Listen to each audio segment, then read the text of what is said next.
Hi guys, welcome to my YouTube channel to the commerce. അപ്പം നമ്മൾ ഇന്ന് ഈ വീഡിയോയിൽ ഡിസ്കസ് ചെയ്യാൻ പോകുന്നത് ബികോം തേർഡ് സെമസ്റ്ററിലെ കമ്പനി അഡ്മിനിസ്ട്രേഷൻ എന്ന് പറയുന്ന ഒരു പേപ്പറാണ്. അപ്പോൾ കഴിഞ്ഞ ക്ലാസ്സിൽ നമ്മൾ ഡിസഡ്വാൻറ്റേജ് വരെയായിരുന്നു നമ്മൾ ഡീൽ ചെയ്തത്. അപ്പോൾ ഇന്ന് നമ്മൾ എടുക്കാൻ പോകുന്നത് ക്ലാസിഫിക്കേഷൻ അല്ലെങ്കിൽ ടൈപ്സ് ഓഫ് കമ്പനീസാണ് ഡീൽ ചെയ്യാൻ പോകുന്നത്. അപ്പോൾ ഇതിനകത്ത് നോക്കുമ്പോൾ കാണാം ഇൻകോർപ്പറേഷൻ ബേസിസിൽ ക്ലാസിഫൈ ചെയ്തിരിക്കുന്നത്, കൺട്രോൾഡ് ബേസിസ്, ഓണർഷിപ്പ്, അതുപോലെ നമ്പർ ഓഫ് മെമ്പേഴ്സ് അഥവാ സൈസ്, ന്യൂ ജനറേഷൻ കമ്പനി, അങ്ങനെ ഇങ്ങനെ പല തരത്തിലാണ് കമ്പനീസിലെ വീണ്ടും സബ് ക്ലാസിഫൈ ചെയ്തിരിക്കുന്നത്. അപ്പോൾ നമുക്ക് ഓരോ ടൈപ്പായിട്ട് നോക്കാം. അപ്പോൾ on the basis of incorporation, അതായത് രജിസ്ട്രേഷൻ്റെ ബേസിസിൽ ഒന്നാമത് ക്ലാസിഫൈ ചെയ്തിരിക്കുന്ന കമ്പനിയാണ് ചാർട്ടേഡ് കമ്പനി എന്ന് പറയും. അതായത് ചാർട്ടേഡ് കമ്പനി എന്ന് പറഞ്ഞാൽ സിമ്പിളായിട്ട് പറഞ്ഞു കഴിഞ്ഞാൽ ഒരു ഇംഗ്ലണ്ടിലെ, അതായത് അവിടുത്തെ രാജാവോ രാജ്ഞിയോ ഒക്കെ എന്തെങ്കിലുമൊക്കെ ചാർട്ടർ പ്രകാരം അവർ തയ്യാറാക്കിയ ഒരു ഫോം പ്രകാരം ബിസിനസ് നടത്തുന്നതിനെയാണ് ചാർട്ടേഡ് കമ്പനീസ് എന്ന് പറയുന്നത്. അവരുടെ അതായത് ഒരു റൂൾസൊക്കെ കാണും, അതിനകത്ത് കൃത്യമായിട്ടുള്ള റൂൾസും കാര്യങ്ങളും കാണും. പക്ഷേ അത് അവരുടെ ഒരു ചാർട്ടറാണ്, അതിനകത്ത് നിയമപ്രകാരമായിട്ടൊന്നുമില്ല. അവിടുത്തെ രാജാവ് അല്ലെങ്കിൽ രാജ്ഞിയുടെ പവർ യൂസ് ചെയ്തുകൊണ്ട് അവർ നിർമ്മിച്ച ചാർട്ടേഡ് ആയിരിക്കും. എന്നിട്ട് ആ ചാർട്ടർ ഉപയോഗിച്ചുകൊണ്ട് അവർ ബിസിനസ്സുകൾ റൺ ചെയ്യും. ഉദാഹരണത്തിന് ഈസ്റ്റ് ഇന്ത്യൻ കമ്പനീസ് ഉണ്ട്, ബാങ്ക് ഓഫ് ഇംഗ്ലണ്ട്, അതുപോലെ സ്റ്റാൻഡേർഡ് ചാർട്ടേഡ് ബാങ്കുകൾ. അപ്പോൾ ഇതെല്ലാം ഇങ്ങനെ ചാർട്ടർ ഉപയോഗിച്ചുകൊണ്ട് കിങ് ഓർ ക്യൂൻ പുറപ്പെടുവിച്ച ചാർട്ടേഴ്സ് യൂസ് ചെയ്തുകൊണ്ട് ക്രിയേറ്റ് ചെയ്തിട്ടുള്ള കമ്പനീസുകളാണ്. അതുപോലെ അത് അവർ വെച്ചുകൊണ്ട് റൺ ചെയ്യുന്ന ബിസിനസ്സുകളാണ് ചാർട്ടേഡ് കമ്പനീസ്. അടുത്തതാണ് സ്റ്റാറ്റ്യൂട്ടറി കമ്പനി. നമ്മൾ ആദ്യം മനസ്സിലാക്കേണ്ടത്, ഏതെങ്കിലും ഒരു ലോ അല്ലെങ്കിൽ ഏതെങ്കിലും ഒരു ആക്ട് നിലവിൽ വരുന്നതുമായി ബന്ധപ്പെട്ട് ഫോം ചെയ്യുന്ന കമ്പനികളെയാണ് സ്റ്റാറ്റ്യൂട്ടറി കമ്പനീസ് അല്ലെങ്കിൽ കോർപ്പറേഷൻസ് എന്ന് പറയുന്നത്. A statutory company is one which is incorporated by a special act of legislature and it may be noted that an act is specially passed to create a statutory company. Example, Life Insurance Corporation of India was created by Life Insurance Corporation Act. Food Corporation of India was created by Food Corporation of India Act. അതായത് ഏതെങ്കിലും special ആക്റ്റുകൾ പാസ്സാക്കി നിലവിൽ വരുന്ന കമ്പനികളെയാണ് statutory company. അതായത് LIC എന്ന് പറയുമ്പോൾ life insurance corporation act. അപ്പോൾ ആ ആക്ട് പാസ്സാക്കിയിട്ടാണ് LIC വന്നത്. അതുപോലെ തന്നെ food corporation of India act പാസ്സാക്കിയിട്ടാണ് ഫുഡ് കോർപ്പറേഷൻ ഓഫ് ഇന്ത്യ വന്നത്. അപ്പോൾ ഇത് മെയിൻലി എന്തെങ്കിലും ഒരു സർവീസ് ആയിരിക്കും, അതായത് ജനറൽ പബ്ലിക്കിന് ഒരു സർവീസ് പ്രൊവൈഡ് ചെയ്യുക. അതായത് ഇവർ പ്രോഫിറ്റ് അല്ല ഇവർ മുന്നിൽ കാണുന്നത്, ഇവരൊരു സർവീസ് എന്ന രീതിയിലായിരിക്കും ഇത് പാസ്സാക്കുന്നത്. അതായത് ഇങ്ങനെ ആക്ട് പാസ്സാക്കി വരുന്ന കമ്പനികളെല്ലാം ഒരു പ്രോഫിറ്റിലുപരി അവർ ഒരു സർവീസ് ആയിരിക്കും അവർ ജനങ്ങൾക്ക് പ്രൊവൈഡ് ചെയ്യുന്നത്. അടുത്ത ഒരു ടൈപ്പ് ഓഫ് കമ്പനിയാണ് രജിസ്റ്റേർഡ് കമ്പനി. അപ്പോൾ ഇത് നമ്മൾ ഈ ചാപ്റ്റേഴ്സിൽ കൂടുതലും രജിസ്റ്റേർഡ് കമ്പനീസിനെ പറ്റിയാണ് പറയുന്നത്. അപ്പം registered company is one which formed and registered under the companies act 1956. അതായത് നമുക്കറിയാം കമ്പനീസ് ആക്ട് 2013 ഉണ്ട്, 1956 ഉണ്ട്. അപ്പം ഒരു കമ്പനീസ് ആക്ട് പ്രകാരം രജിസ്റ്റർ ചെയ്യുന്ന കമ്പനികളെയാണ് രജിസ്റ്റേർഡ് കമ്പനികൾ എന്ന് പറയുന്നത്. അതായത് ഇന്ന് കൂടുതലും ഈ രജിസ്റ്റേർഡ് കമ്പനികളാണ് കാണുന്നത്. അതായത് നമ്മുടെ ചാർട്ടേഡ് കമ്പനീസിനെയും അതുപോലെ തന്നെ സ്റ്റാറ്റ്യൂട്ടറി കമ്പനീസ് ഉണ്ടെങ്കിലും രജിസ്റ്റേർഡ് കമ്പനി ആയിരിക്കും ഇന്ന് കൂടുതലും ഫോം ചെയ്തിട്ടുള്ളത്. And was formed and registered under the earliest companies act. അപ്പോൾ ഏതെങ്കിലും കമ്പനീസ് ആക്ട് പ്രകാരം രജിസ്റ്റർ ചെയ്യുന്ന കമ്പനികളെയാണ് രജിസ്റ്റേർഡ് കമ്പനി, ആ പേരിൽ തന്നെ ഉണ്ടല്ലോ. ആൻഡ് രജിസ്റ്റേർഡ് കമ്പനീസിന് പ്രത്യേകിച്ച് അവർക്ക് മെമ്മോറാണ്ടം ഓഫ് അസോസിയേഷനും ആർട്ടിക്കിൾസ് ഓഫ് അസോസിയേഷനൊക്കെ അതിന് കൃത്യമായിട്ട് കാണും. നമ്മൾ ഓൾറെഡി മെമ്മോറാണ്ടത്തെയും ആർട്ടിക്കിളിനെ പറ്റിയൊക്കെ ഒരു വീഡിയോ ചെയ്തിട്ടുണ്ട്. അപ്പം എൻ്റെ ഈ ചാനലിൽ അതിനെ പറ്റിയുള്ള വീഡിയോസ് ഉണ്ട്, ജസ്റ്റ് ഒന്ന് ചെക്ക് ചെയ്യാവുന്നതാണ്. പിന്നെ ഇതിനകത്ത് തന്നെ രണ്ടായിട്ട് ക്ലാസിഫൈ ചെയ്തിട്ടുണ്ട്, ലിമിറ്റഡ് കമ്പനീസും അൺലിമിറ്റഡ് കമ്പനീസും. അപ്പോൾ എന്താണ് limited companies? A limited company is one in which the liability of member is limited. That members are liable up to the limited amount, and beyond that limit they cannot be asked to contribute anything toward the payment of the company's liability. അതായത് കമ്പനിക്ക് ഒരു particular ഒരു എമൗണ്ടിലായിരിക്കും നമ്മൾ contribute ചെയ്യുന്നത്. അതായത് കമ്പനിക്ക് ആ എമൗണ്ടിന് മുകളിൽ ലയബിലിറ്റി വന്നാലും നമ്മൾ 5 പൈസ പോലും കമ്പനിക്ക് കൊടുക്കേണ്ട കാര്യമില്ല. അതായത് നമ്മുടെ ലയബിലിറ്റി ലിമിറ്റഡ് ആയിരിക്കും, ആ ഒരു പർട്ടിക്കുലർ എമൗണ്ട് തൊട്ട് ലിമിറ്റഡ് ആയിരിക്കും. അതായത് നമ്മൾ ഇട്ട എമൗണ്ടിൽ നിന്നും ഒരു 5 പൈസ പോലും കമ്പനിക്ക് അധികമായിട്ട് കൊടുക്കേണ്ട കാര്യമില്ല. അതുപോലെ ഇതിനെ തന്നെ രണ്ടായിട്ട് ഇനിയും ക്ലാസിഫൈ ചെയ്തിട്ടുണ്ട്. അതിനകത്ത് കമ്പനീസ് ലിമിറ്റഡ് ബൈ ഷെയർസ്, അതായത് നമ്മൾ കമ്പനിയുടെ ഷെയറുകൾ വാങ്ങും. അപ്പോൾ പലതരത്തിലുള്ള ഷെയറുകളുണ്ട്. അപ്പോൾ നമ്മൾ കമ്പനിയുടെ ഷെയർസ് വാങ്ങുന്ന സമയത്ത് ആ ഷെയറിന് ഒരു നോമിനൽ വാല്യൂ കാണും. ആ വാല്യൂവിനായിരിക്കും നമ്മൾ കാശ് കൊടുത്ത് ആ ഷെയർ പർച്ചേസ് ചെയ്യുന്നത്. അപ്പം നമ്മുടെ ഒരു ലയബിലിറ്റി, ആ ഒരു കമ്പനിയുമായിട്ട് നമുക്കുള്ള ഒരു ലയബിലിറ്റി എന്ന് വെച്ചാൽ, അല്ലെങ്കിൽ ആ കമ്പനിയുടെ പേരിൽ നമ്മൾക്ക് വരുന്ന ലയബിലിറ്റി എന്ന് പറഞ്ഞു കഴിഞ്ഞാൽ ലിമിറ്റഡ് ബൈ ഷെയർസ് ആയിരിക്കും. അതായത് നമ്മൾ ആ നോമിനൽ വാല്യൂ, ആ ഷെയറിൻ്റെ എത്ര രൂപയാണോ നോമിനൽ വാല്യൂ, അത്രയേ ഉള്ളൂ നമ്മുടെ അവിടുത്തെ ലിമിറ്റ്, ആ കമ്പനിയുമായിട്ടുള്ള ലിമിറ്റ് എന്ന് പറയുന്നത്. അതായത് ആ ഷെയറിൻ്റെ വാല്യൂവിൻ്റെ അത്രേ നമുക്ക് ലിമിറ്റ് വരുന്നുള്ളൂ. അടുത്തതാണ് കമ്പനീസ് ലിമിറ്റഡ് ബൈ ഗ്യാരണ്ടി. അടുത്തത് ലിമിറ്റഡ് ബൈ ഗ്യാരണ്ടി എന്ന് പറയുമ്പോൾ നമ്മൾ ഒരു ഗ്യാരണ്ടിയും കൂടെ വയ്ക്കും. അതായത് കമ്പനിക്ക് ഇത്ര എമൗണ്ട് വരെയാണ് ലയബിൾ എന്ന് പറഞ്ഞാലും അത് ലിമിറ്റഡ് ആണെങ്കിലും നമ്മൾ അതിൻ്റെ വൈൻഡിങ് അപ്പ് എന്തെങ്കിലും ഒരു ചെറിയൊരു എമൗണ്ടും കൂടെ അതിൻ്റെ കൂടെ ഗ്യാരണ്ടി പറയും. ഓക്കെ, അപ്പോൾ ആ ഒരു എക്സ്ട്രാ ഒരു കുറച്ച് ഗ്യാരണ്ടിയും കൂടെ പറയുന്നതിനാണ് കമ്പനീസ് ലിമിറ്റഡ് ബൈ ഗ്യാരണ്ടി എന്ന് പറയുന്നത്. അടുത്തതായിട്ട് അൺലിമിറ്റഡ് കമ്പനി. അപ്പം രജിസ്റ്റേർഡ് കമ്പനിയുടെ 2 ടൈപ്പിനകത്ത് നമ്മൾ അൺലിമിറ്റഡ് കമ്പനീസാണ് അടുത്തത്. അതായത് നമുക്ക് ഈ നേരെ ഓപ്പോസിറ്റ്, ലിമിറ്റഡ് കമ്പനീസിൻ്റെ നേരെ ഓപ്പോസിറ്റാണ്. അതായത് നമ്മുടെ ലയബിലിറ്റീസ് ഒക്കെ അൺലിമിറ്റഡ് ആയിരിക്കും. അതായത് കമ്പനിക്ക് എന്ത് തരത്തിലുള്ള പ്രശ്നം വന്നാലും നമ്മൾ അതിനനുസരിച്ച് നമ്മളത് പേഴ്സണലി ലയബിൾ ആവും. നമ്മുടെ കയ്യിലുള്ള അസറ്റ് വിറ്റിട്ടാണെങ്കിലും കമ്പനിയുടെ ലയബിലിറ്റി തീർക്കണം. അടുത്ത ടൈപ്പ് കമ്പനിയാണ് foreign company. A foreign company is A company which is incorporated outside India under the law of that other country and has established A place of business in India. അതായത് വേറൊരു രാജ്യത്ത് incorporate ചെയ്യും, അല്ലെങ്കിൽ register ചെയ്തിട്ട് ആ ഒരു രാജ്യത്തിൻ്റെ ആക്റ്റും കാര്യങ്ങളൊക്കെ പ്രകാരമായിരിക്കും, ലോയൊക്കെ പ്രകാരമായിരിക്കും രജിസ്റ്റർ ചെയ്യുന്നത്. അതിനുശേഷം അവരുടെ ഒരു ബിസിനസ് നമ്മുടെ ഇന്ത്യയിലേക്ക് കൊണ്ടുവരികയാണ്. അതായത് അവരുടെ ബിസിനസ്സിൻ്റെ ഒരു ഭാഗം, അല്ലെങ്കിൽ അവരുടെ ബിസിനസ് നമ്മുടെ ഇന്ത്യയിലും കൂടെ അവർ നടത്തുന്നുണ്ടെങ്കിൽ ആ കമ്പനികളെയാണ് ഫോറിൻ കമ്പനി. അതിൻ്റെ സെക്ഷൻ എന്ന് പറയുന്നത് സെക്ഷൻ 2 സബ്സെക്ഷൻ 42 ആണ്. അത്രയേ ഉള്ളൂ, വളരെ സിമ്പിളാണ്. അതായത് വേറൊരു രാജ്യത്ത് ഇൻകോർപ്പറേറ്റ് ചെയ്ത് നമ്മുടെ രാജ്യത്തും കൂടെ ബിസിനസ് നടത്തുവാണെങ്കിൽ അത് നമുക്കൊരു ഫോറിൻ കമ്പനിയായിട്ട് പറയാം. അപ്പോൾ every foreign company which establish A place of business in India within 30 days of the establishment of place business file with register of the company at New Delhi and also register of companies of the state in which place of business is situated. അതായത് നമ്മുടെ business, ആ ഒരു foreign company എന്ന് പറയുന്ന company ഇവിടെ വന്ന് business ചെയ്യുന്ന സമയത്ത് 30 ദിവസം, അതായത് അവരുടെ ബിസിനസ് സ്റ്റാർട്ട് ചെയ്ത് 30 ദിവസത്തിനുള്ളിൽ അവരുടെ ഫയലുകൾ, അതായത് അവരുടെ സ്റ്റാറ്റ്യൂസും അവരുടെ ബുക്സുകളും എല്ലാം എന്ത് ചെയ്യണം, 30 ദിവസത്തിനുള്ളിൽ ഇന്ത്യയിലെ ന്യൂഡൽഹിയിൽ അവിടുത്തെ രജിസ്റ്റർ ഓഫ് കമ്പനീസിൽ അവർ രജിസ്റ്റർ ചെയ്യണം. അങ്ങനെ ചെയ്താൽ മാത്രമേ അവർക്ക് ലീഗലായിട്ട് ഇവിടെ ബിസിനസ് നടത്താൻ പറ്റത്തുള്ളൂ. ഓക്കെ, അതുപോലെ തന്നെ എന്തൊക്കെ ഡോക്യുമെൻറ്റ്സുകളാണ് വേണ്ടതെന്നാണ് താഴെ കൊടുത്തേക്കുന്നത്. A certified copy of charter, statues or memorandum and articles of association of the company. അതായത് എല്ലാ കമ്പനീസിനും ഉള്ള പോലെ അവരുടെ മെമ്മോറാണ്ടം, ആർട്ടിക്കിൾ, ചാർട്ടർ, സ്റ്റാറ്റ്യൂസ് ഒക്കെ ഉണ്ടെങ്കിൽ ഇതെന്ത് ചെയ്യുക, ഇവിടെ സബ്മിറ്റ് ചെയ്യണം. അതുപോലെ തന്നെ full address of the registered or principal office of the company. കമ്പനിയുടെ രജിസ്റ്റേർഡ് അല്ലെങ്കിൽ പ്രിൻസിപ്പൽ ഓഫീസിനെ പറ്റിയുള്ള ഫുൾ അഡ്രസ്സ് അതും കാണിക്കണം. അതുപോലെ തന്നെ list of directors and company secretary of company contain particulars of name, address, nationality and business occupation. അപ്പോൾ അവിടുത്തെ ഡയറക്ടേഴ്സിൻ്റെ എത്ര ഡയറക്ടേഴ്സ്, അവരുടെ പേരും, അതുപോലെ തന്നെ അവരുടെ അഡ്രസ്സ്, നാഷണാലിറ്റി, അവരുടെ ബിസിനസ് ഒക്കുപ്പേഷൻ, അതുപോലെ തന്നെ സെക്രട്ടറീസിൻ്റെ ഡീറ്റെയിൽസും കൊടുക്കുക. The full address of principal place of the business in India. ഇന്ത്യയിൽ ഏത് സ്ഥലത്താണ് അവരുടെ ബിസിനസ്, അതിൻ്റെ അഡ്രസ്സ് കൃത്യമായിട്ട് അവർ കൊടുക്കുക. അടുത്തയാണ് on the basis of control. അപ്പം നമ്മൾ ഇപ്പോൾ പഠിച്ചത് ഓൺ ദ ബേസിസ് ഓഫ് ഇൻകോർപ്പറേഷനാണ്. ഇൻകോർപ്പറേഷൻ്റെ ബേസിസിൽ ക്ലാസിഫൈ ചെയ്തിരിക്കുന്ന company chartered, statutory, registered, foreign company.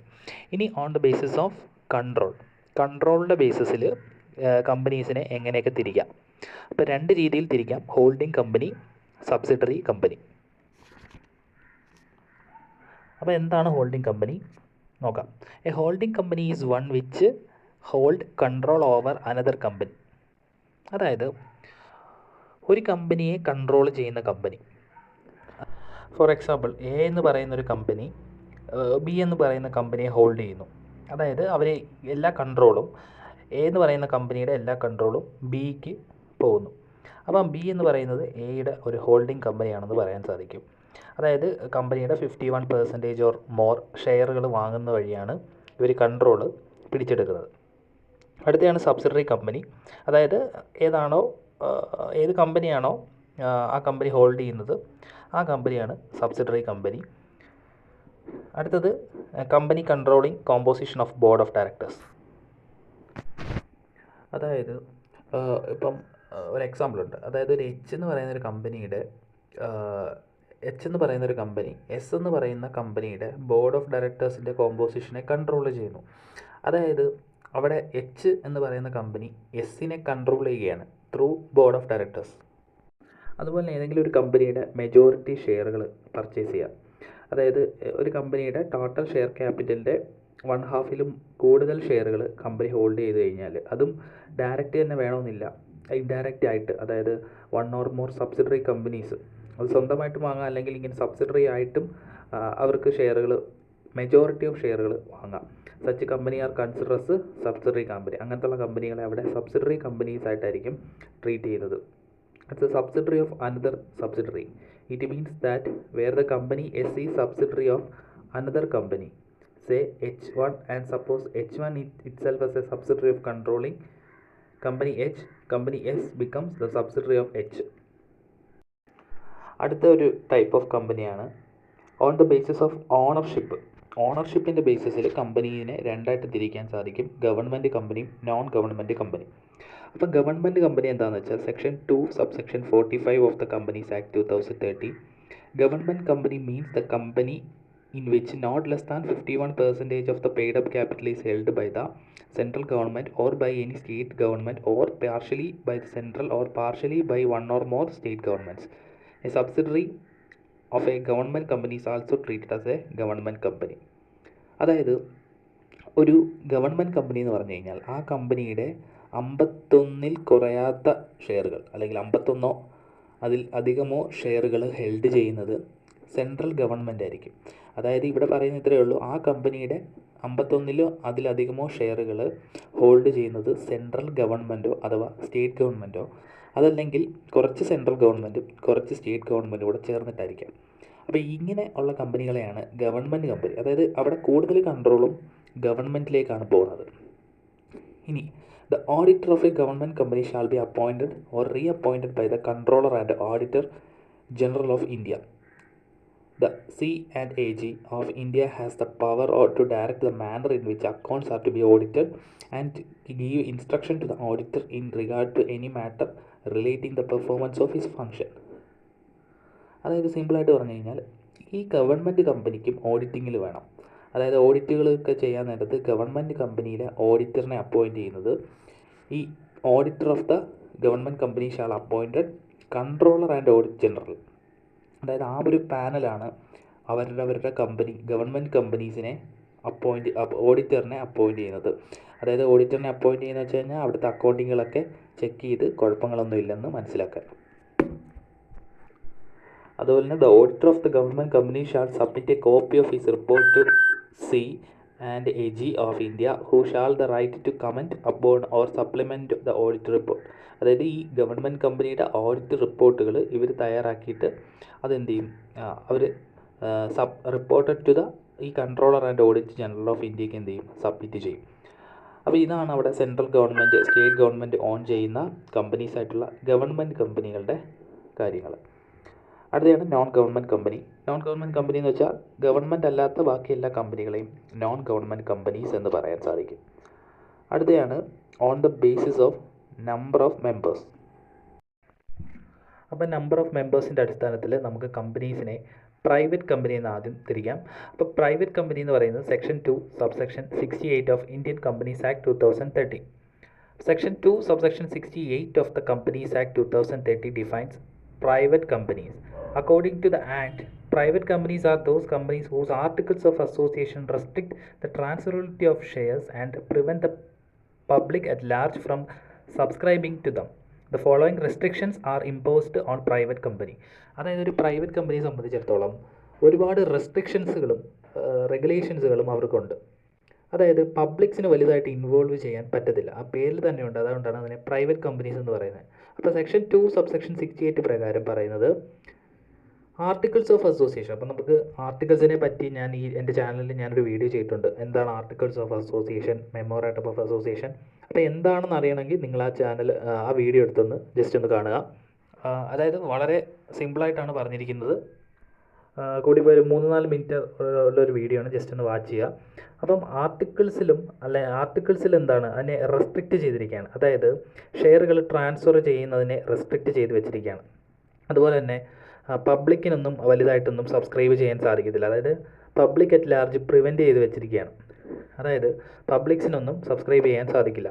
അപ്പോൾ കുറച്ച് റെസ്ട്രിക്ഷൻസുകൾ ഇവിടെ പറയുന്നുണ്ട്. Restrict the right to transfer it share. നമ്മൾ നേരത്തെ പറഞ്ഞ പോലെ തന്നെ ഷെയർ ട്രാൻസ്ഫർ ചെയ്യാനുള്ള റൈറ്റ് റെസ്ട്രിക്റ്റ് ചെയ്തിരിക്കുകയാണ്. പക്ഷേ except in case of 1 person company limits the maximum number of its members to 200. അതായത് ഞാൻ ഒരു കമ്പനിയുടെ ലിമിറ്റുകളും ഉള്ളൊരു വീഡിയോ ഞാൻ അപ്ലോഡ് ചെയ്തിട്ടുണ്ട് എൻ്റെ ചാനലിൽ, private company and public company എന്ന് പറഞ്ഞ്.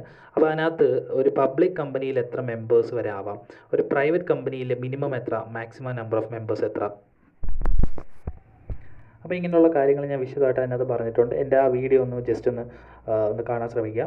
അപ്പം പ്രൈവറ്റ് കമ്പനിയെ സംബന്ധിച്ചിടത്തോളം മാക്സിമം പോയാൽ 200 മെമ്പേഴ്സിന് വരെ അതിനകത്ത് കയറാൻ പറ്റത്തുള്ളൂ. അപ്പോൾ അങ്ങനെയൊക്കെയുള്ള ഒരുപാട് റെസ്ട്രിക്ഷൻസുകൾ പ്രൈവറ്റ് കമ്പനികൾക്കുണ്ട്. അതുപോലെ തന്നെ provide that where 2 or more persons hold 1 or more share in a company jointly, they shall for the purpose of this clause treated as single member. A person who is, അതായത് ചിലപ്പം ഒരു share വാങ്ങിച്ചിരിക്കുന്നത് 2 അതിലധികമോ ആൾക്കാരൊക്കെ ചേർന്ന് ഒരുമിച്ചായിരിക്കും, jointly ആയിരിക്കും. എന്നാലും ആ ഒരു ഷെയർ വാങ്ങിച്ചത് ഒരു സിംഗിൾ മെമ്പറായിട്ട് അത് ട്രീറ്റ് ചെയ്യത്തുള്ളൂ. അതുപോലെ തന്നെ prohibit any invitation to public to subscribe for any securities of the company. കമ്പനിയുടെ സെക്യൂരിറ്റീസുകൾ പബ്ലിക്കിന് പർച്ചേസ് ചെയ്യാൻ സാധിക്കത്തില്ല. അതാണ് അതിനെ prohibits any invitation to the പബ്ലിക്കിന് സബ്സ്ക്രൈബ് ചെയ്യുന്നത് പ്രൊഹിബിറ്റ് ചെയ്ത് വെച്ചിരിക്കുകയാണ്. And prohibit any invitation or acceptance of deposit from the person other than its members. അപ്പോൾ ഈ പ്രൈവറ്റ് കമ്പനിയുടെ മെമ്പേഴ്സ് അല്ലാത്ത മറ്റൊരാളുടെ കയ്യിൽ നിന്നും എന്ത് ചെയ്യുക, ഈ കമ്പനി പബ്ലിക് ഡിപ്പോസിറ്റുകൾ വാങ്ങുന്നില്ല. അപ്പോൾ ഇങ്ങനെയൊക്കെയുള്ള ഒരുപാട് റെസ്ട്രിക്ഷൻസുകളും കാര്യങ്ങളൊക്കെ ഉണ്ടായതുകൊണ്ടാണ് ഇതിൽ പ്രൈവറ്റ് കമ്പനി എന്ന് പറയുന്നത്. ഓക്കെ, അടുത്തത് പബ്ലിക് കമ്പനിയാണ്. ഇനി public company section 2 subsection 71 of the Indian companies act 2030. അതായത് പ്രൈവറ്റ് കമ്പനീസ് അല്ലാത്തതെല്ലാം പബ്ലിക് കമ്പനിയാണ്.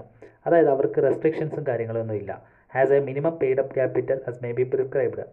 A public company is a company, the articles of association of which does not contain the restriction to make it a private company.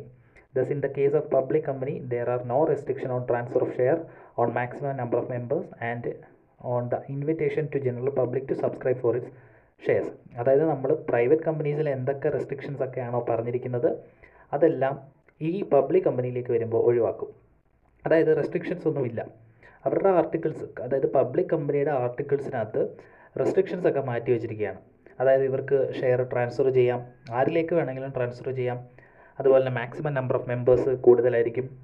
അതുപോലെ തന്നെ general പബ്ലിക്കിൽ നിന്നും ഷെയറുകൾ നമുക്ക് subscribe ചെയ്യാൻ സാധിക്കും. അപ്പോൾ ഇങ്ങനെയൊക്കെയുള്ള ഒരുപാട് നല്ല കാര്യങ്ങൾ പബ്ലിക് കമ്പനീസിൽ കൂടുതലാണ്. അതായത് ജനറൽ പബ്ലിക്കിന് ഇൻവോൾവ് ചെയ്യാൻ സാധിക്കുന്ന രീതിയിലാണ് പബ്ലിക് കമ്പനി ഫോം ചെയ്തിരിക്കുന്നത്. അപ്പോൾ നമ്മൾ എക്സാമിന് എഴുതുന്ന സമയത്താണെങ്കിലും മെയിൻ പോയിൻറ്റ്സ് എഴുതുന്നതിനോടൊപ്പം ഇതിനകത്ത് ചെറിയ സെപ്പറേറ്റ് പോയിൻറ്റുകളൊക്കെ ഉണ്ട്. അപ്പോൾ അത്തരം പോയിൻറ്റുകൾ എഴുതിയാൽ മാത്രമേ നമുക്ക് ഫുൾ മാർക്ക് കിട്ടത്തുള്ളൂ. അപ്പം ഞാൻ ഇതിനകത്ത് മെയിൻ പോയിൻറ്റ്സ് മാത്രമാണ് പറഞ്ഞു പോകുന്നത്. അപ്പം നിങ്ങൾ വായിക്കുമ്പോൾ ജസ്റ്റ് മറ്റ് ഇമ്പോർട്ടൻറ്റ് പോയിൻറ്റ്സും കൂടെ ജസ്റ്റ് നോട്ട് ചെയ്ത് വെക്കുക. അടുത്തതായിട്ട് നമ്മൾ നോക്കാൻ പോകുന്നത് ചില സ്പെഷ്യൽ പ്രിവിലേജസ് ആണ്. അതായത് പ്രൈവറ്റ് കമ്പനീസിനുള്ള ചില സ്പെഷ്യൽ പ്രിവിലേജസ് അല്ലെങ്കിൽ അഡ്വാൻറ്റേജ് എന്നൊക്കെ പറയാം. അപ്പം നോക്കുവാണെങ്കിൽ ഇറ്റ്സ് ഫോർമേഷൻ ഈസ് ഈസി. അതായത് ഒരു പബ്ലിക് കമ്പനിയെ സംബന്ധിച്ചിടത്തോളം അതിനേക്കാളും കുറച്ചും കൂടെ ഈസിയാണ് ഒരു പ്രൈവറ്റ് കമ്പനി ഫോം ചെയ്യാനും അതിൻ്റെ റണ്ണിങ് ഒക്കെ. അതായത് A private company can easily formed as it requirement only 2 minimum members. അതായത് 2 മിനിമം മെമ്പേഴ്സ് ഉണ്ടെങ്കിൽ നമുക്കൊരു പ്രൈവറ്റ് കമ്പനി സ്റ്റാർട്ട് ചെയ്യാം. അതുപോലെ തന്നെ it can immediately start it's business. A private company can start it's business immediately after its incorporation. It is not required to obtain a certificate for commencement of business as is required in a case of a public company. അതായത് public കമ്പനിക്കാണെങ്കിൽ ഒരുപാട് പ്രൊസീജിയേഴ്സും ഫർദറായിട്ട് ഒരുപാട് കാര്യങ്ങൾ ചെയ്യാനുണ്ട്. പക്ഷേ ഒരു private കമ്പനീസിന് incorporate ചെയ്താൽ ഉടനെ തന്നെ അവർക്ക് ബിസിനസ് സ്റ്റാർട്ട് ചെയ്യാം, അതായത് ബിസിനസ്സുകളിൽ റൺ ചെയ്ത് തുടങ്ങാൻ സാധിക്കും. അതുപോലെ തന്നെ it is exempted from the issue of prospectus. We know that a private company is prohibited from inviting offer from general public for the purchase of its share or debentures. Thus, it is not required to issue a prospectus which is meant for this very purpose. A private company is therefore exempted from all legal requirements relating to the preparation and issue of prospectus. നമുക്കറിയാം private കമ്പനീസിൻ്റെ നമുക്കൊരു disadvantage എന്നും പറയാം. കാരണം പബ്ലിക്കിന് അതിനകത്ത് participate ചെയ്യാൻ പറ്റില്ല. Okay, അതായത് പ്രൈവറ്റ് കമ്പനീസ് കുറച്ച് അവരുടെ സെലക്റ്റഡ് ആയിട്ടുള്ള ആൾക്കാരെ മാത്രമായിരിക്കും ഡിബഞ്ചേഴ്സൊക്കെ ഇഷ്യൂ ചെയ്യുന്ന ഷെയറുകൾ. അതുകൊണ്ട് പബ്ലിക്കിന് പാർട്ടിസിപ്പേറ്റ് ചെയ്യാൻ പറ്റത്തില്ല. പക്ഷേ നമ്മൾ ഷെയർ ഇഷ്യൂ ചെയ്യുന്നതിന് മുമ്പ് പ്രോസ്പെക്ടസ് ഒക്കെ ഇഷ്യൂ ചെയ്യണം. അതായത് ഒരുപാട് ഡീറ്റെയിൽസ് ഒക്കെ അടങ്ങിയിട്ടുള്ള പ്രോസ്പെക്റ്റുകൾ ഇഷ്യൂ ചെയ്യണം. അപ്പോൾ അത് ഭയങ്കര ചിലവായിട്ടുള്ളൊരു കാര്യമാണ്. അപ്പോൾ ഇവിടെ പബ്ലിക്കിൻ്റെ കയ്യിൽ നിന്ന് ഇങ്ങനെ സബ്സ്ക്രൈബ് ചെയ്യാത്തതുകൊണ്ട് തന്നെ പ്രോസ്പെക്ടസ് ഇഷ്യൂ ചെയ്യേണ്ട ഒരു കാര്യമൊന്നും ഒരു പ്രൈവറ്റ് കമ്പനിക്ക് വരുന്നില്ല. കാരണം അവിടെ ഷെയർ പബ്ലിക്കിന് കൊടുക്കുന്നില്ല, അതുകൊണ്ട് നമ്മളവിടെ പ്രോസ്പെക്ടസ് ഇഷ്യൂ ചെയ്യുന്നില്ല. അപ്പോൾ ഒരുപാട് എക്സ്പെൻസുകൾ പ്രൈവറ്റ് കമ്പനിക്ക് റെഡ്യൂസ് ചെയ്യാൻ സാധിക്കും. അതുപോലെ തന്നെ it is excepted from the requirement of minimum subscription four all allotment of shares. അതായത് നമ്മളൊരു ഷെയറൊക്കെ അതായത് സബ്സ്ക്രിപ്ഷനൊക്കെ നമുക്ക് മിനിമം സബ്സ്ക്രിപ്ഷൻ ഉണ്ടെങ്കിൽ നമുക്ക് എന്ത് ചെയ്യാൻ പറ്റും, കമ്പനിക്ക് ഷെയറുകളൊക്കെ അലോട്ട് ചെയ്യാൻ പറ്റും. അതായത് ഒരു കമ്പനിക്ക് ഇത്ര പേരെങ്കിലും ഷെയർ വാങ്ങിക്കണം അല്ലെങ്കിൽ സബ്സ്ക്രൈബ് ചെയ്യണം. അപ്പോൾ ഇങ്ങനെയൊക്കെയുള്ള കാര്യങ്ങളുണ്ടെങ്കിലേ അത് ഇഷ്യൂ ചെയ്യാൻ പാടുള്ളൂ. അപ്പം പ്രൈവറ്റ് കമ്പനിക്ക് അങ്ങനെ ഒരു ബാധ്യത വരുന്നില്ല. അതായത് മിനിമം റിക്വയർമെൻറ്റ് അല്ലെങ്കിൽ മിനിമം സബ്സ്ക്രിപ്ഷൻ ഇത്ര പേര് വേണം, അങ്ങനെയുള്ള കാര്യങ്ങളൊന്നും ഇതിനകത്ത് വരുന്നില്ല. അതുകൊണ്ട് അതും ഒരു ലിമിറ്റേഷനിൽ നിന്ന് മാറ്റി നിർത്താൻ പറ്റും. അതുപോലെ തന്നെ it is excepted from holding statutory meeting. അപ്പം സ്റ്റാറ്റ്യൂട്ടറി ആയിട്ട് നടത്തേണ്ട മീറ്റിങ്ങുകളൊക്കെ ഉണ്ട്. അപ്പം പ്രൈവറ്റ് കമ്പനീസിന് അതിനൊന്നും വലിയ ബാധ്യതയില്ല. അതുപോലെ it is excepted from keeping an index of members. Private company is not required to keep an index of members. അതായത് മെമ്പേഴ്സ്, അതായത് ഷെയർ ഹോൾഡേഴ്സ് അവരുടെ അല്ലെങ്കിൽ മെമ്പേഴ്സ് അവരുടെ ഒത്തിരി ഒരു മിനിമത്തിൽ കൂടുതൽ, അതായത് ഒരു പരിധിയിൽ കൂടുതൽ ആൾക്കാർ സബ്സ്ക്രൈബേഴ്സായിട്ടുണ്ടെങ്കിൽ, ഷെയർ ഹോൾഡേഴ്സായിട്ടുണ്ടെങ്കിൽ നമ്മൾ ഇൻഡെക്സ് കീപ്പ് ചെയ്യണം. അതായത് നമ്മൾ നമ്പർ ഇട്ടിട്ട് അവരുടെ ഓരോ പേരും കാര്യങ്ങളും എഴുതി ഇൻഡെക്സ് കീപ്പ് ചെയ്തിരിക്കണം. പക്ഷേ ഇവിടെ അതിൻ്റെ ആവശ്യം വരുന്നില്ല.